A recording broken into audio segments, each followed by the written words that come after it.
Good evening, students. I hope that you, your families, friends, and relatives are all healthy and doing well.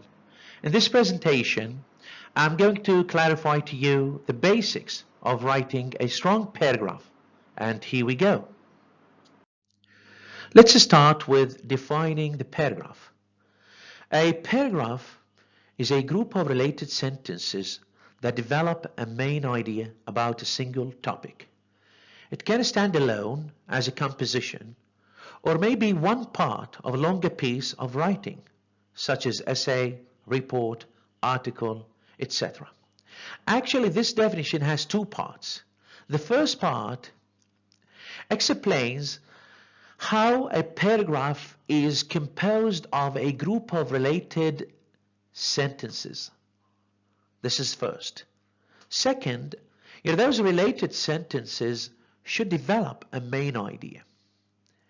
And this main idea should be about a single topic. Because as you know, each single paragraph should tackle one main point. So here in this first part, we have 3 points. A group of related sentences, develop a main idea, and a single topic. Why a paragraph should have a group of related sentences? Because if we have unrelated sentences, this means that this paragraph is incoherent. It doesn't have coherence. It doesn't have unity. Because as you know, that unity means that you discuss, explain, tackle only one main idea, which is stated in the top sentence, as you know. And then each and every supporting sentence in the body of the paragraph should develop that idea. Whereas coherence means that you need to make your sentences easy to read and easy to understand by keeping your sentences flow logically and smoothly from one sentence into another. That is to say, connecting your sentences by using appropriate transitions, cohesive devices, meta-discourse, signposts, such as in addition, also, however, yet, by contrast, in other words, etc. So this is the first part of the definition. The second part of the definition has 2 parts. First of all, it can stand alone as a composition. Okay. Yes. It can stand alone as a composition.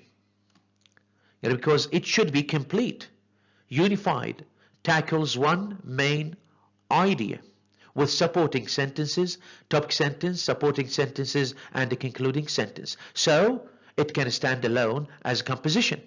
Or the second point is maybe one part of a longer piece of writing. A paragraph could be one part of a longer piece of writing, as for example an essay.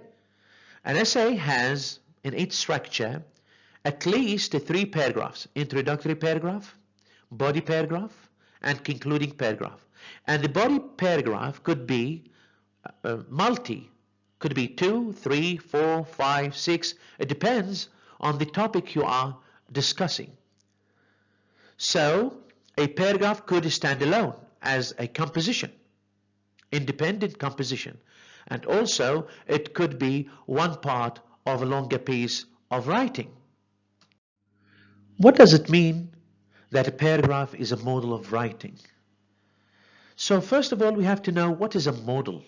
A model is a representation of something. A model is a copy of something or an example of something. That is to say, if you know very well how to make the sample, the model, it will undoubtedly be easier for you to make it bigger and bigger because you know how to make the sample, how to create the sample, how to build the sample. You need to make it bigger and bigger. You need to imitate it, but in a bigger shape, in a bigger structure.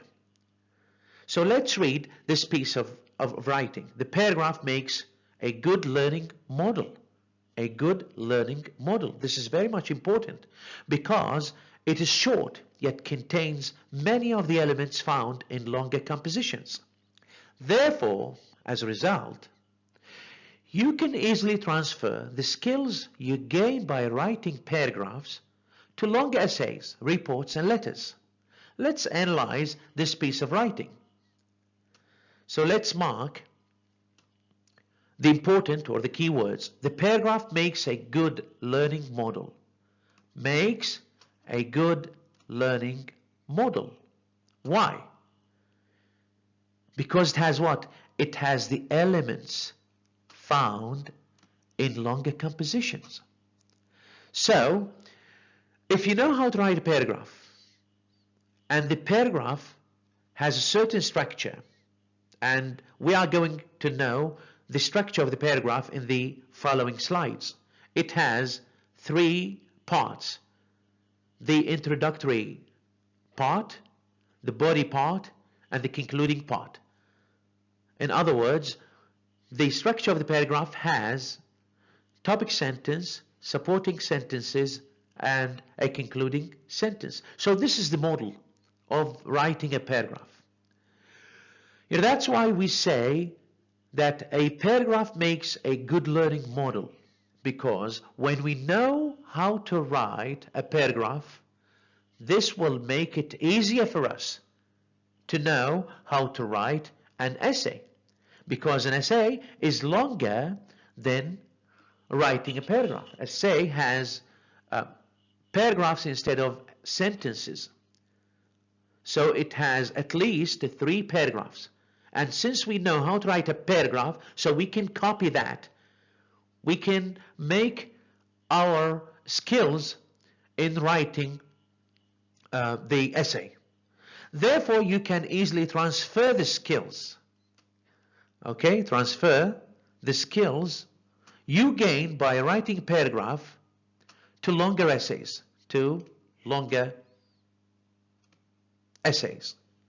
So it's very much important that we know how to write a paragraph very well, how to build the paragraph, how to write topic sentence, supporting sentences, and the concluding sentence, because it is the essential block in other longer writings.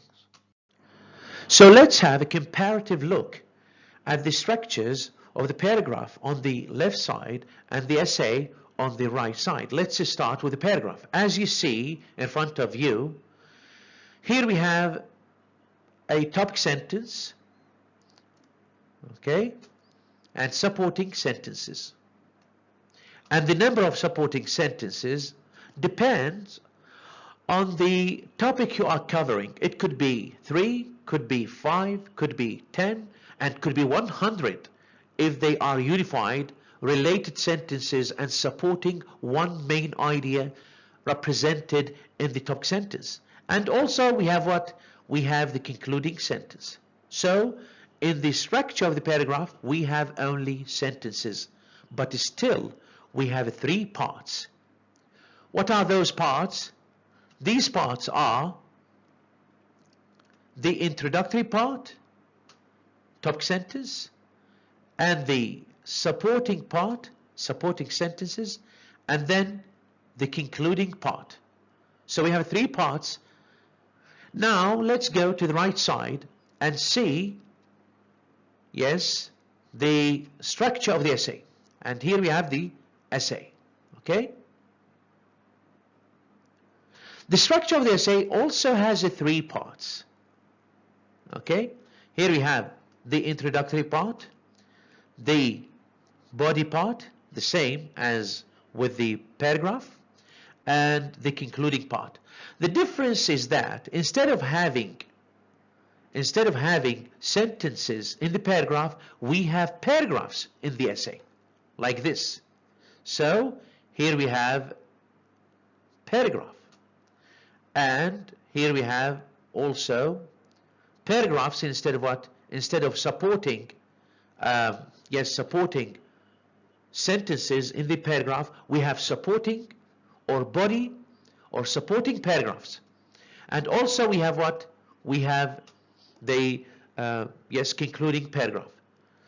That's why in the earlier slide we said that writing or knowing how to write a paragraph,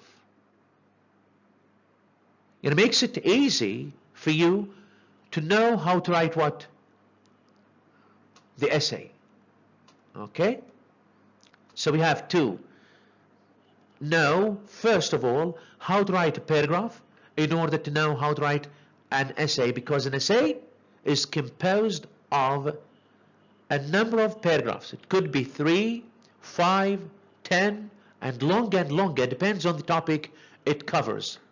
That's why we said, yes, we said single paragraph composition versus, yes, multi-paragraph composition. So they are so similar in structure. Now let's move to the structure of the paragraph. And what are the basic parts of a paragraph? As you can see on the left side, we have 3 parts of a paragraph. We have a topic sentence representing the introduction, and we have supporting sentences representing the body, and finally we have a concluding sentence representing the conclusion or the concluding part of the paragraph. Unfortunately, we have very bad example here because we are fasting and feeling hungry, all of us now, if we are listening to this video before breaking the fast. So here we have a burger, and as you know, yes, we have layers in the burger. Here we have the top of the burger, okay, and the bottom of the burger as the introduction and conclusion, as the introductory sentence, the top sentence, and the concluding sentence. And in the middle we have the supporting, we have the delicious ingredients, because as you know, the burger sandwich has 2 slices of bread with layers of meat. Here is the meat. Okay, here is the meat, layers of meat, whether it is beef steak or chicken steak. Okay, cheese also, we have cheese. I don't know if this is a cheese, a white cheese, and we have lettuce, and here's the lettuce. Okay, yes, and we have tomato. I think this is tomato. Okay, and cucumber, the pickled cucumber, I think this is pickled cucumber, sorry. Onion we have, maybe this one, or maybe inside, we don't see it from here. Ketchup maybe, mustard, mayonnaise, etc. So it is very similar to the structure of the paragraph. It is really a bad example. When you are hungry or fasting, I'm really sorry. Let's move now to know the characteristics of a topic sentence.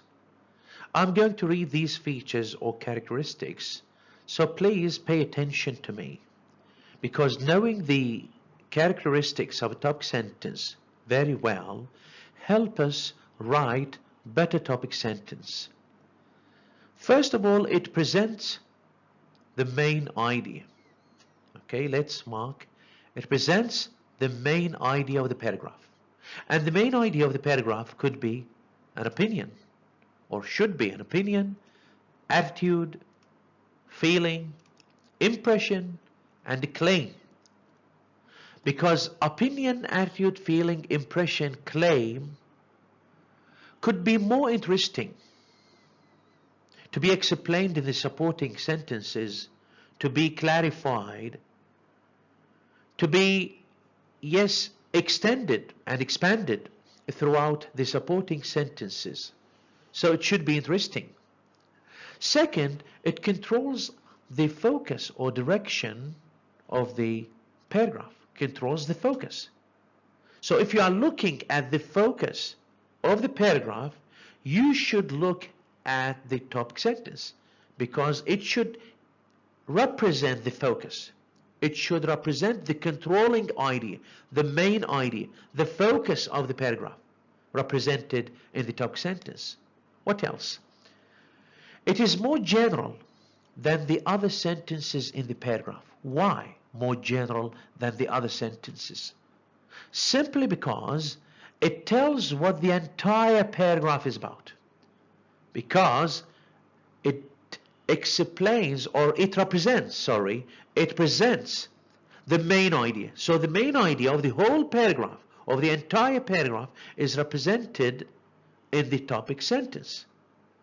So it is more general than other sentences because other sentences are more specific. They are representing supporting sentences. They are representing details.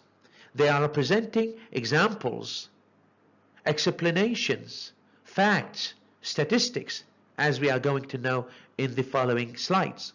So why the topic sentence should be more general than other sentences? Because it represents the focus of the paragraph, the main idea of the paragraph. It represents the entire, or tells what the entire paragraph is about.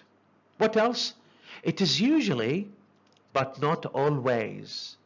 And this is very much important because students sometimes ask, can we put, or can we write, or can a topic sentence be as the second sentence, the third sentence, the last sentence, not necessarily the first sentence? Yes, it can be, of course, but it's very difficult for many students and many non-native speakers or many novice writers, very difficult that they write it somewhere else, because only professional writers can control this. They can write it wherever they like because they are professional. So it is recommended, academically speaking, recommended that we write it as a first sentence. Why? Because it helps us recognize our main idea. It helps us, know the main idea, the focus of the of the whole paragraph, and it helps us write, the more organized paragraph. So we should write our topic sentence as the first sentence because this will organize our writing better. Also, it clearly introduces the topic of the paragraph interestingly. Introduces the topic of the paragraph interestingly. Because the topic sentence has not to be a dull sentence, a boring sentence, a too specific sentence or too broad sentence. It has no opinion or no attitude. It should not be a boring sentence. It should be interesting, should have an opinion, attitude, feeling, impression, or claim. It should, attract the attention of the reader. It should guide the reader from the first, writing of your paragraph. You should guide the reader and you should help him know what is your main idea. You are going to explain, you are going to give details, give examples, facts. You are going to defend. Okay? And finally, it gives readers an idea of what type of paragraph he or she will be reading, whether it is narrative, okay, descriptive, opinion, comparison, contrast, cause and effect, process paragraph, or classification. So it is very much important that we know the characteristics and the features of a topic sentence, because this helps us write better topic sentences, and this will help writers be more focused and organized throughout the paragraph. This also helps the reader read and understand your paragraph better. Okay, so here we have examples of improper topic sentences. But before listening to my explanation, please students, try to write your notes on your notebook. Think about each and every single sentence on this slide. Why they are not good topic sentences, why they are not interesting, why they are not attractive topic sentences. Write your notes and then listen to my explanation. So I'm going to explain the reasons, give you the reasons, explain why these are not good topic sentences. Let's start. The first sentence is Canada shares a border with the United States. So why this sentence is not a good topic sentence? If we examine this sentence, we find it a good sentence, a good grammatical sentence. But does it work or function as a topic sentence? The answer is not. Why? Simply because it is merely a fact. It is merely what? A fact. Let's write this. Okay. It is merely a fact. There's no opinion, there is no feeling, there is no attitude, there is no claim to be defended, there is no opinion to give reasons for. You know, we all, or yes, we know that Canada shares a border with the United States. It could be a supporting sentence, it could be a fact in the supporting sentences, but it cannot work as, it doesn't work or it doesn't function as a good topic sentence. Okay, because it is a fact. Second, studying is difficult. What do you think? Studying is difficult. It's a grammatical sentence. But does it work as a good topic sentence? Yes. No, it doesn't work as a good topic sentence. Why? Because it is too broad.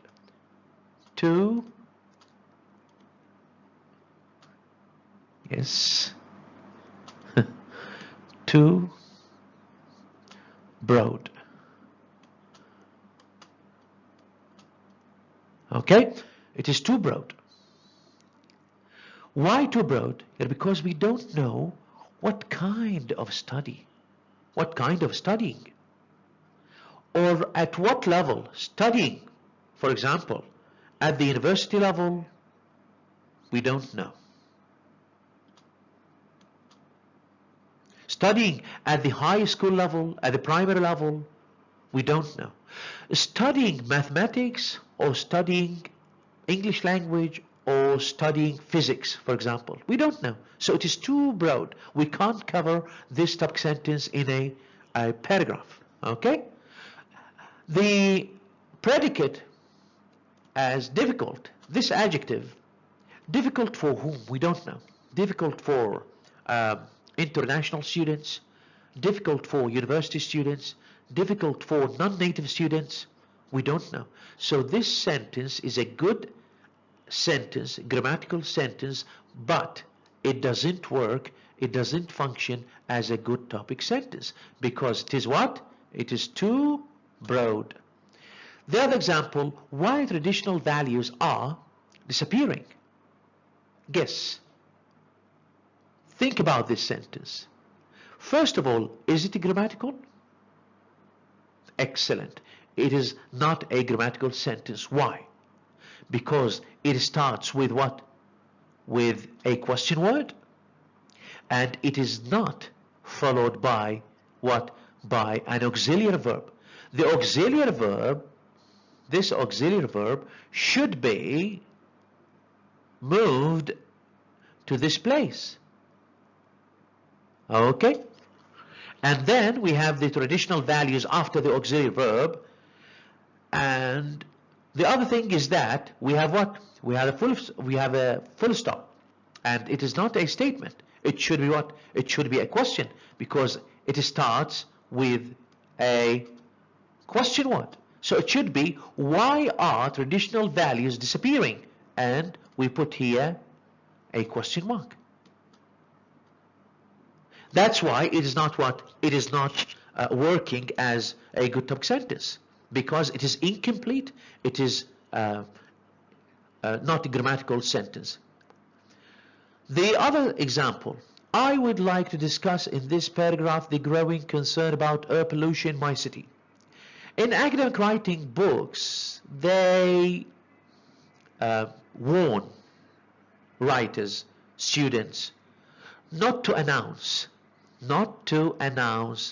because this sentence, yes, in this sentence, the writer announces the goal. And please don't announce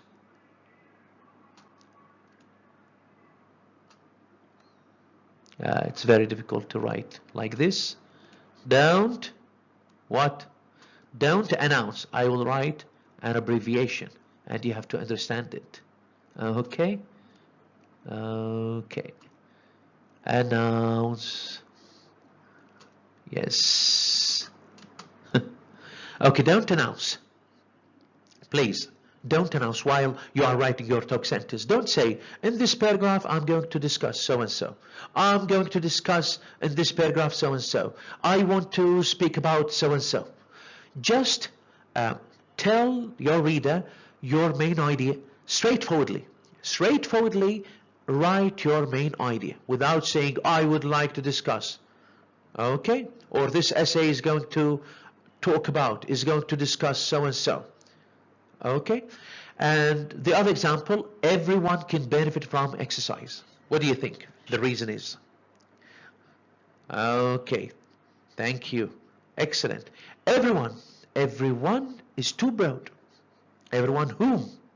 Everyone, adults, elderly people, children, employed, unemployed people, everyone whom?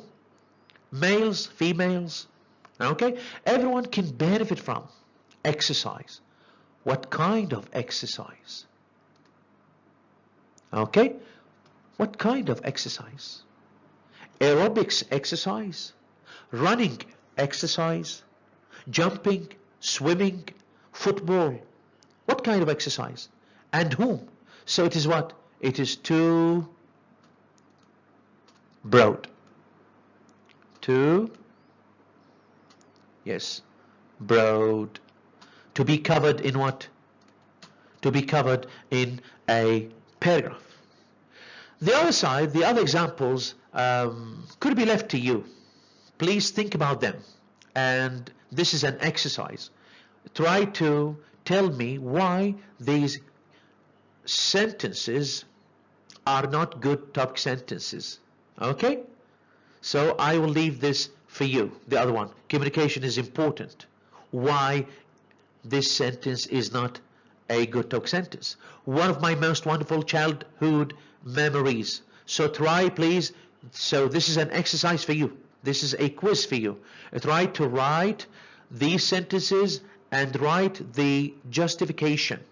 Yes, the reason, sorry. Write the reason why they are not working, functioning as good topic sentences, and send them on the Telegram classroom, please. Okay? Thank you very much, and let's move to the next slide. In this slide, we have two groups of sentences. On the left side, we have those sentences that we have already explained and said that they are not good topic sentences, and we mentioned the reasons. However, on the right side, we have a good version of those sentences in which we have written good topic sentences, good versions of topic sentences from those bad ones. So let's examine why and how these sentences become effective, interesting, attractive topic sentences. Let's examine them one by one. Please, you can pause, before my explanation, you can pause the video and think about the answer. Why they are good topic sentences, why they are attractive, why they are interesting topic sentences. They are no more boring topic sentences like what we have explained earlier. So let's examine the first one. Canadian culture, look, Canadian culture, let's erase this. Okay, Canadian culture, yes, okay. First of all, yes, we have specified the topic we are talking about. Okay, the topic of the sentence, Canadian culture, we are talking about the Canadian culture, has been heavily influenced. We used this adverb to modify this, yes, verb. Heavily influenced by its relationship with, first of all, its relationship with and proximity to the United States. Okay, so here we have a good topic sentence because we, yes, give our opinion, we give our feeling, we give our attitude about the topic. Canadian culture has been heavily, and heavily is what? Is a modifying word, an adverb. So there's an opinion. Here we have an opinion. Okay, let's write. Yes.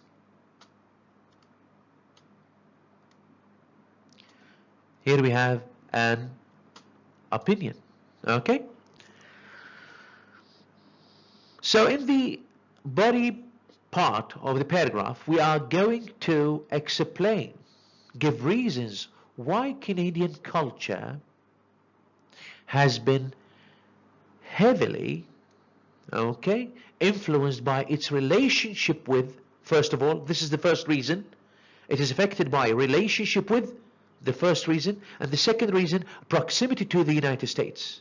So in the supporting sentences, the writer is going to explain why, give reasons, give details, examples, okay, to support his main idea, heavily influenced.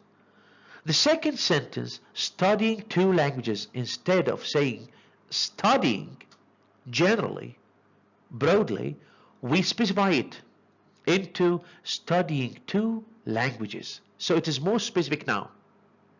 Okay, at once can be very. Can be very is what? Is an opinion. Okay. Can be very challenging. Okay. Very challenging. Very is what? Is also, yes, an adverb modifying a adjective. So this is an adverb. Okay. And here we have what? We have an adjective. So studying two languages at once can be very challenging. The reader will ask why, and the writer is going to explain why. So this is what? This is a good topic sentence that requires more explanation, clarification, yes, giving reasons, giving details, examples, and yes, other details to explain the opinion.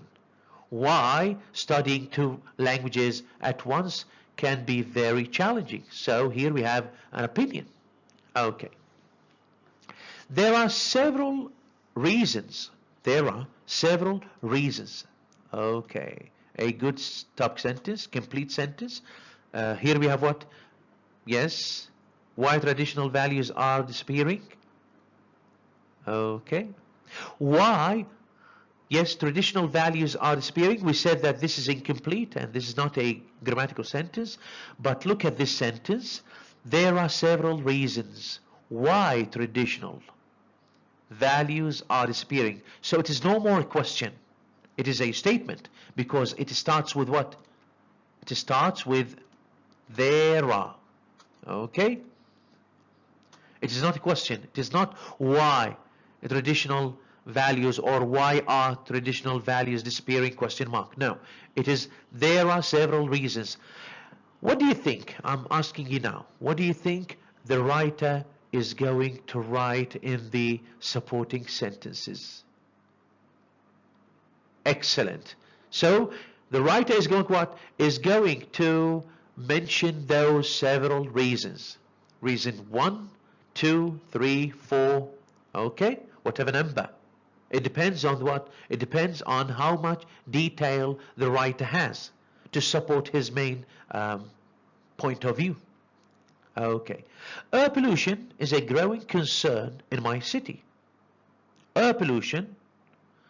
So if we compare and contrast between this sentence and the previous one, I would like to discuss in this paragraph the growing concern. There's no need to announce your goal. Directly start with your topic and your opinion. Air pollution is what? A growing concern. This is a feeling, opinion, attitude, okay? Or maybe a claim in my city. Why? The reader is going to be attracted, and the reader wants to know why it is a growing concern. So you are going to what? To mention the reasons why you consider air pollution is a growing concern in my city. Are you following me? I hope that you understand what I'm explaining and going to explain. Okay? So please don't lose the track.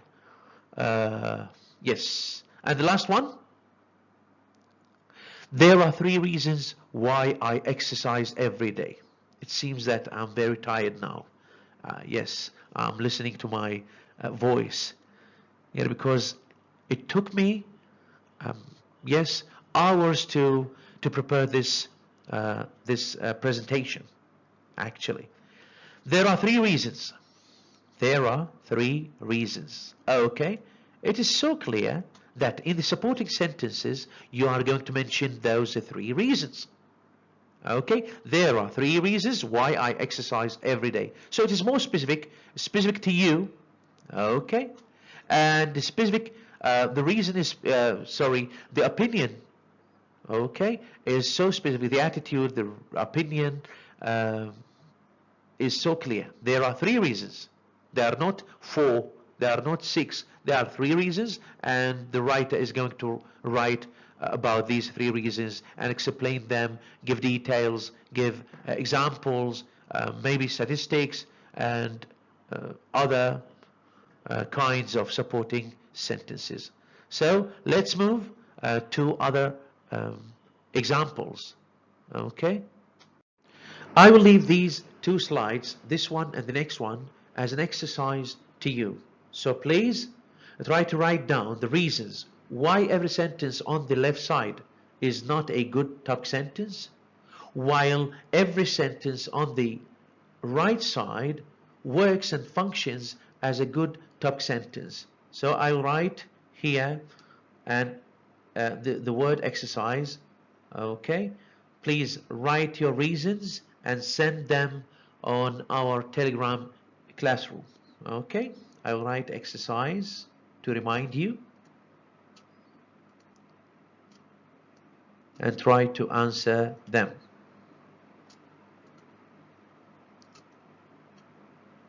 Okay.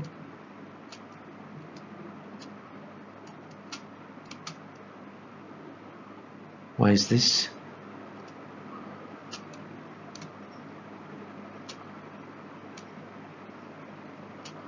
Okay. I will also write an exercise for this slide. Okay. So please send your answers to our Telegram classroom. Okay. Exercise.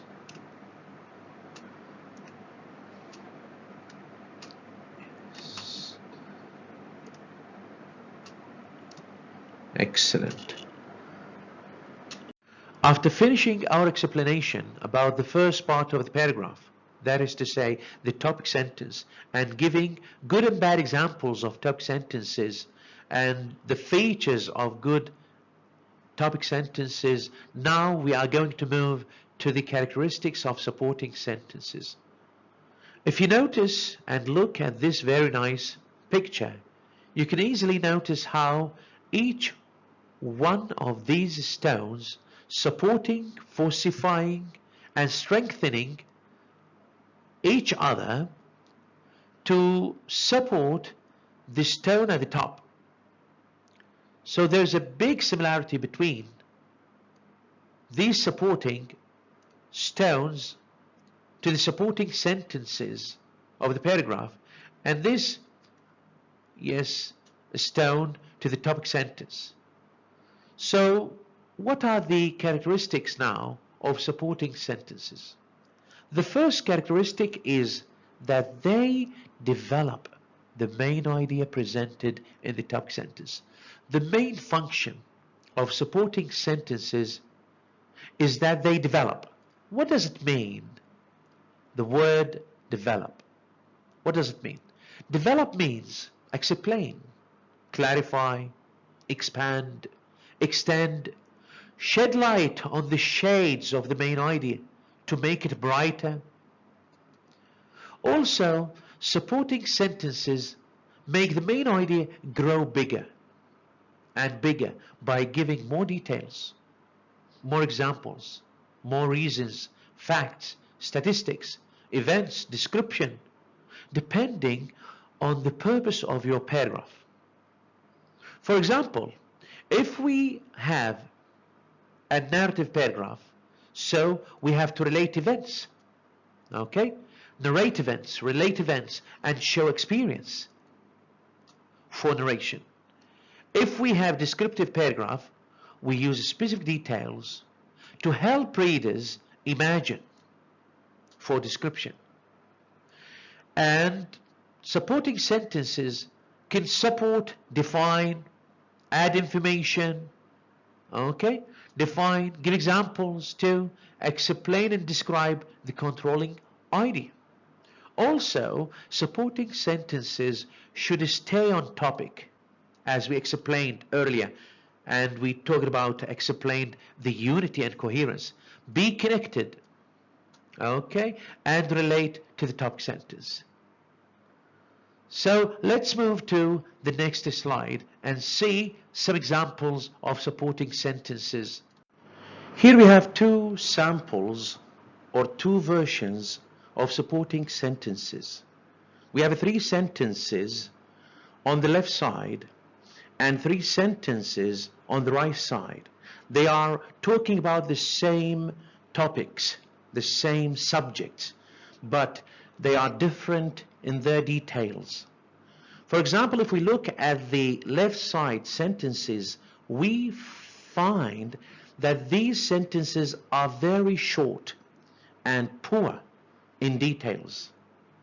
But when we look at the right side sentences that talk about the same subjects, but they are so rich, informative, giving details, reasons, and yes, explanations, more information. Let's examine each one of these sentences one by one. The one on the left and its opposite on the right. For example, Seoul is a big city. When we are talking about Seoul and we want to describe it, we want to give details about it, and in the supporting sentences, we find that the writer just writes Seoul is a big city. Seoul is a big city is not that informative, very short. The reader will not get information about, for example, its location, about its population. But when we look at the other side, on the right side, the sentence reads like this: Seoul, South Korea has a population of over 10 million people. So here we have 2 types of information about Seoul. First of all, its location, and second, its population and statistics about its population. 10 million people. So now the reader get more information about this place. So he can imagine how big this city is. For example, another example, if we are talking about or we want to describe the city of Basra, our city, we say Basra is a big city. So what about its location? The reader may not know its location, its population. And readers sometimes know that Basra is a big city. But this is not enough. He wants to know more information about this city. So we say, for example, Basra, South Iraq, has a population of over 4 million, maybe. 4 million people. Okay, I'm not so sure about the population, the number of the population, but this is just an example. The second sentence, he is a doctor. He is a doctor is very short and ambiguous. A doctor of what? A doctor of education? A doctor, for example, of law? A doctor of medicine? A doctor, a dentist, or what? We don't know his major. We don't know his specialty. But the sentence on the other side, on the right side, reads like this. He's a pediatrician who has worked at City Hospital for the last 15 years. So here we have three types of information in this sentence. He's a pediatrician, means that he's a doctor. His major is studying and dealing with diseases of children. This is first. Second, has worked at City Hospital. The location of his work. Okay? The location of his work. And then, what about his experience? For the last 15 years, so he has an experience working as pediatrician at City Hospital for 15 years. So it is very much informative and good supporting sentences. The reader will be happy to read such rich, supporting sentences. The last example, Mr. Thompson enjoys life. Enjoys life is a general sentence. How he enjoys life. And what about Mr. Thompson? What are other characters and how he enjoys life? Look at the sentence, the rich sentence on the right side. Mr. Thompson is almost always. So here the writer chooses almost to be more reliable, to be more authentic. He doesn't say is always, because always means, if we say, for example, Mr. Thompson is always in a good mood, this means that he has never been sad, upset, for example, disappointed, in a bad mood. So the writer chooses to say almost always to be more authentic. He uses this hedge, almost. Okay, Mr. Thompson is almost always in a good mood. How? Most often, these are the other features. Most often, not always also. Most often is a good hedge to use. Most often has a smile on his face. More description about Mr. Thompson. Is quick to laugh and always sees the positive even in terrible situations. So when you are writing supporting sentences, you have to think of more details, more information. Write informative sentences, informative details, examples, description, reasons, to make your supporting sentences excellent and informative to your reader. Now we arrive at the last part of the paragraph structure, the concluding sentence. Also, the concluding sentence has features and characteristics. The first characteristic of or function of the concluding sentence is that it is the last sentence of the paragraph that signals the end. So we have to close our single paragraph composition. Please don't leave your composition loose without an end. And open-ended, it means without an end or a last comment or last impression. We need to complete and close it. Why? Because by closing our paragraph, we remind the reader about the topic. So this is one of the functions. We remind the reader about the topic. We leave the reader with the last impression, like this. We leave the reader with an overall impression of the paragraph subject. So please don't leave your paragraph without an end, without the last comment. Okay, the last comment could be, or the last sentence could be a restatement of the topic sentence, a summary of the supporting sentences, a final comment about the topic that could be a prediction, could be a recommendation, advice, suggestion.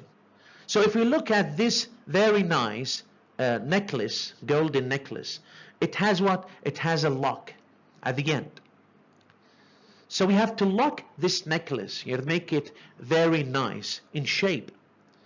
And we might not lose it if we close it and yes, lock it. But when we leave it loose and open-ended, we might lose it then. So there's only, I want to remind you of one note here. We have, as we said earlier, we have single paragraph composition and we have multi-paragraph composition. The single paragraph composition means that we have only one paragraph, independent paragraph. But when we have multi-paragraph composition, we have a paragraph within longer structures, like, for example, a paragraph within an essay. If we write a single paragraph, so we have to close it. But when we write paragraphs in the body paragraphs of the essay, there's no need. We can close it. We can close it by a concluding sentence, and sometimes we don't need to close it in the essay. So I will give you some examples of how to write good concluding sentences to our topic sentences. Here we have two groups of sentences. On the left side we have topic sentences, good topic sentences. Whereas on the right side we have concluding sentences, also good concluding sentences. Before explaining and clarifying what kind of concluding sentences we are using here, I want you to pause the video and please read the topic sentences and the concluding sentences and notice what kind of concluding sentences we used. Do these concluding sentences restate the topic sentence? Yes, summarize the main points in the supporting sentences, giving recommendation, advice, suggestion, or what? I want you to know this by yourself first before listening to my explanation. Okay, so now we are going to examine them one by one. The one sentence on the left side with its opposite on the right side, and see what kind of concluding sentences we are using here. For example, the invention of the automobile means car, has provided many benefits to travelers. So this is a good topic sentence. The invention of the automobile. This is the topic. Let's mark it here. Here we have the topic, or yes, the topic of the sentence. The invention of the automobile has provided many benefits to travelers, the controlling idea. Here we have the controlling idea. Has provided. Here we have an opinion. Okay, has provided many benefits to travelers. So guess what you are going to write in your supporting sentences. What you are going to give details, examples, what kind of details, examples, and explanations. Yes, excellent. You are going to show the benefits of this invention to travelers. Okay, let's see the concluding sentence for this good topic sentence. Here we have this sentence that reads, speed, comfort, and controlled environment. Speed, comfort, and controlled environment are just a few of the advantages, just a few of the advantages, and the advantages is the same as what? As benefits. So here we have to choose more alternatives, you have to give variety to our writing. Okay, just a few of the advantages that a modern day car, look at this, modern day refers to what? To the invention, and car to the automobile, so we change words. We have to change, we have to give more alternative, we have to vary our words and vocabulary to make variety in our writing, and this is good for writing. Over a horse, so here we have a comparison. It means that we are comparing. So guess what the supporting sentences talk about. I guess that they are the supporting sentences compare between the use and the benefits of the car over what? Over using traditional transportation like the horse, using the horse as a traditional transportation. Okay, so what kind of a concluding sentence do you think? So please let me know what kind of concluding sentence, and send your answers to our Telegram class. I will not tell you here. It's very easy and it's so clear. Tell me what kind of a concluding sentence is this?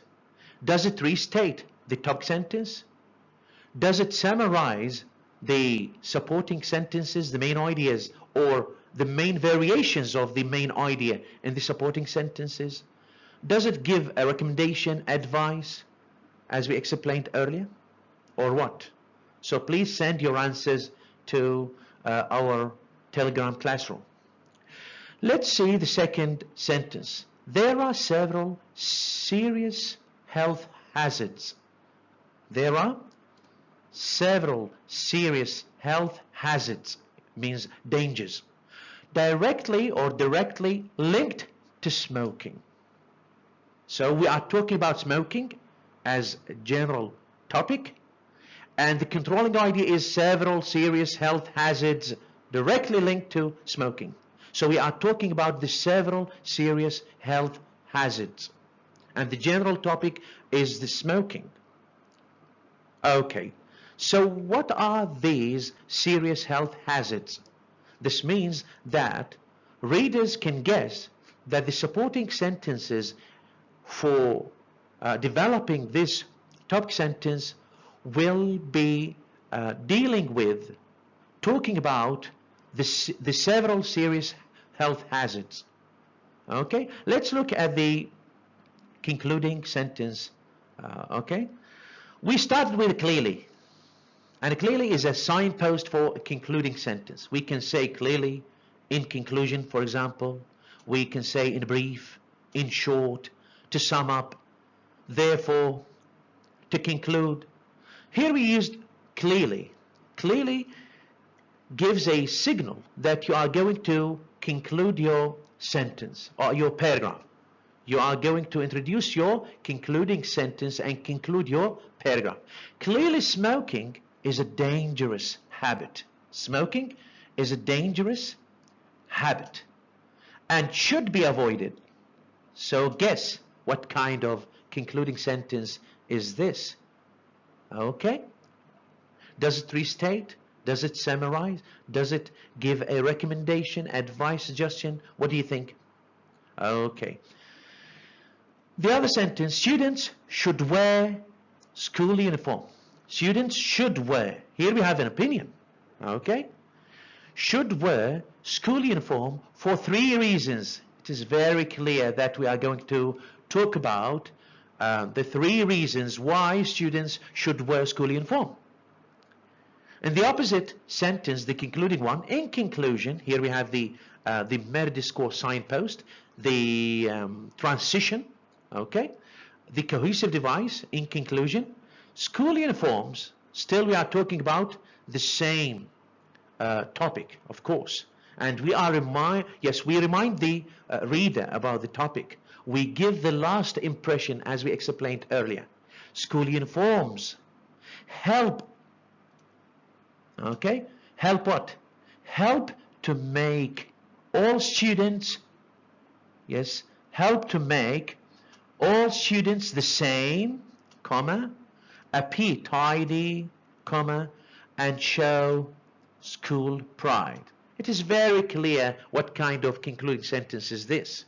So tell me what kind of concluding sentence is this sentence.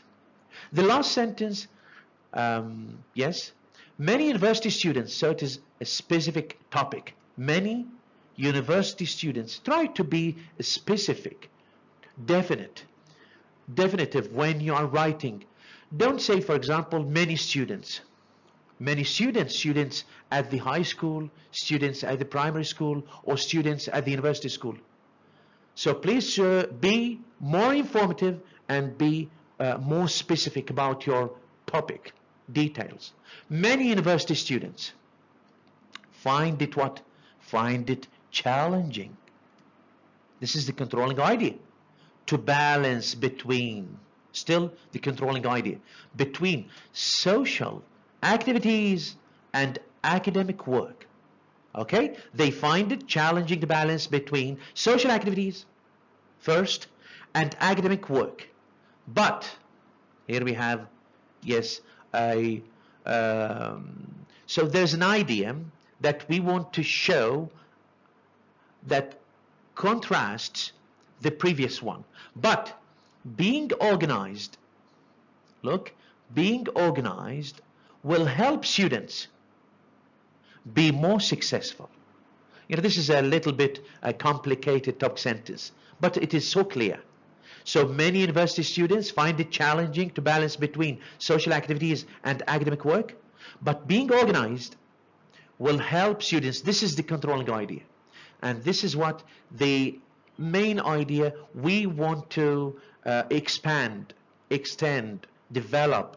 How being an organized, look at this, how being an organized student can make you more successful in balancing between social activities and academic work.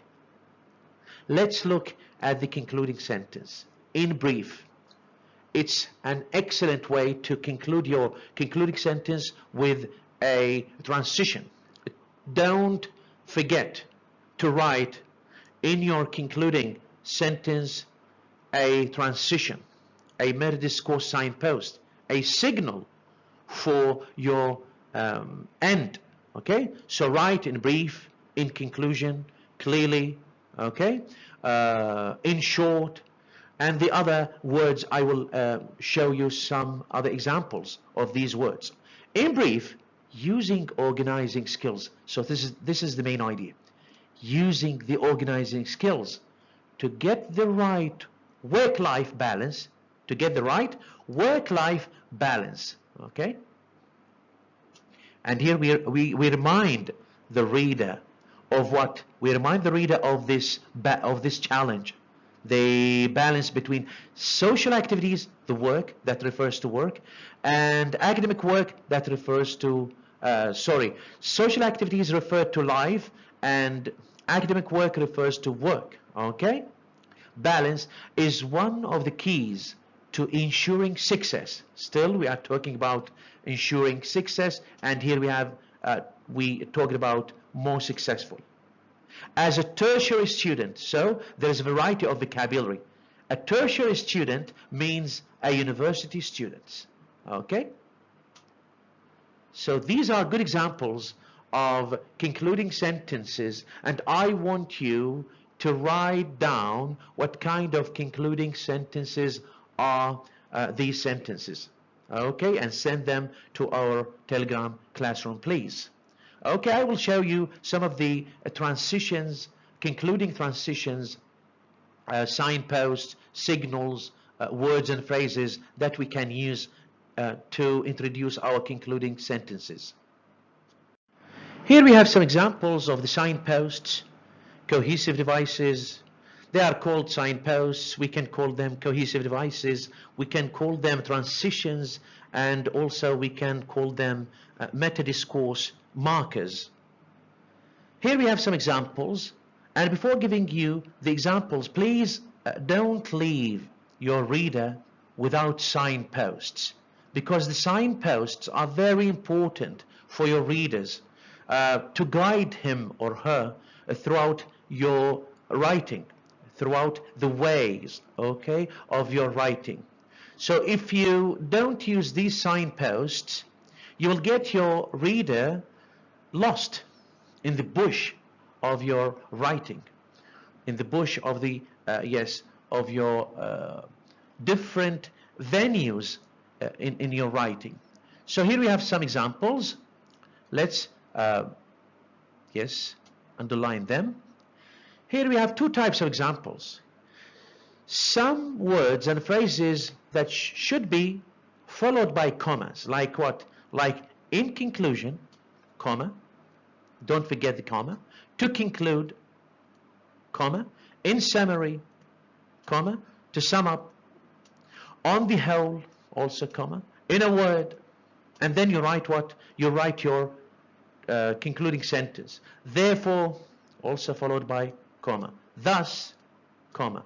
As a result, comma. Indeed, in brief, briefly, in short. These words and phrases, they all signpost, give signals that you are going to write your concluding sentence. So, first of all, use any one of these words before writing the concluding sentence, and then write your complete concluding sentence, your complete comment, impression about the whole paragraph, to leave the reader with the last impression, to give the reader a signal that your paragraph now is a complete one and has an end. Okay? The other choices, here we have, for example, we can see that. We can see that should not be followed by a comma. It should be directly followed by your concluding sentence. Subject, verb, complement. Okay? Here we have subject, verb, complement. It's clear that subject, verb, complement, complete sentence.